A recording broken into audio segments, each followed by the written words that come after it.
हाय दोस्तों, आप सबका स्वागत है टेक इंटरव्यू जंक्शन पर। पहले हम कई सारे वीडियो पे बात कर चुके हैं, लेकिन अभी आज हमारा टॉपिक है स्टैटिक मेथड। स्टैटिक मेथड एक बहुत ही ज़्यादा पूछे जाने वाले क्वेश्चंस की लिस्ट का ही एक पार्ट होता है, क्योंकि स्टैटिक हम 3 तरह से यूज़ कर सकते हैं स्टैटिक कीवर्ड को: static variable, static method and static block. तो उसी में सेकंड नंबर पे आता है स्टैटिक मेथड, जो नॉर्मली हर इंटरव्यू में आपसे पूछा जाता ही जाता है। और मेरा 100% एक विश्वास है, मेरे एक्सपीरियंस से। मैंने करीब 50 प्लस इंटरव्यू खुद ने दिए हैं, और मेरे साथ के काफ़ी फ्रेंड सर्कल वगैरह का मैंने एक्सपीरियंस लिया है।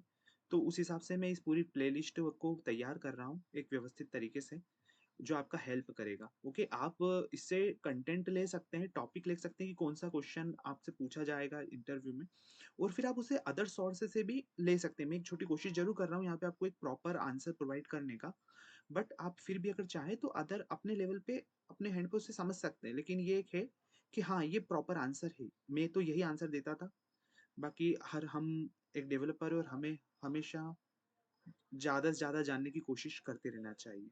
तो देखो भैया, स्टैटिक मेथड एक सीधी-सीधी मेथड होती है, जिसके साथ जब भी हम स्टैटिक कीवर्ड का यूज़ कर लेते हैं, तो वो मेथड एक स्टैटिक मेथड बन जाता है।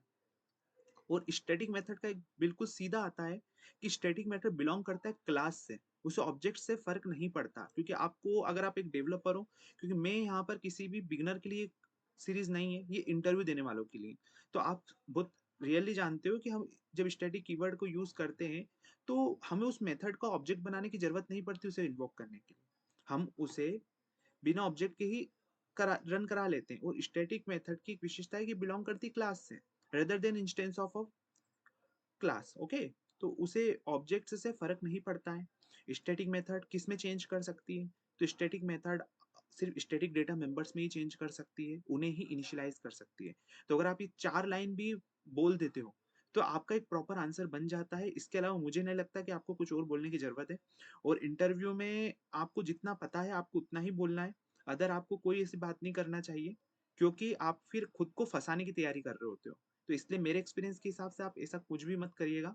आपको जो पता है, सिर्फ़ जिस पे आप आंसर पूछने पे उनको दो दे सकते हो, वही बात बोली जाती है। क्योंकि मेरा पूरा एक्सपीरियंस है ये, कि इंटरव्यू में क्वेश्चन आपके आंसर से ही उसका अगला क्वेश्चन बन जाता है। उनके पास जो लिस्ट रहेगी, वो तो पूछेंगे ही सही।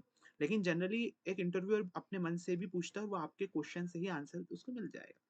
तो ये थोड़ा चीज़ों को समझना, question answer, okay, right? Don't catch my words. Okay. तो ओके, आज की वीडियो में यही था। स्टैटिक मेथड एक अच्छा टॉपिक है। तो अभी हम स्टैटिक वेरिएबल, स्टैटिक मेथड पे कर चुके हैं। आगे मैं वीडियो एक लेके आता हूँ, जिसमें हम स्टैटिक ब्लॉक और इंस्टेंस इनिशियलाइज़र ब्लॉक पे बात करेंगे कि वो दोनों क्या होते हैं मेन।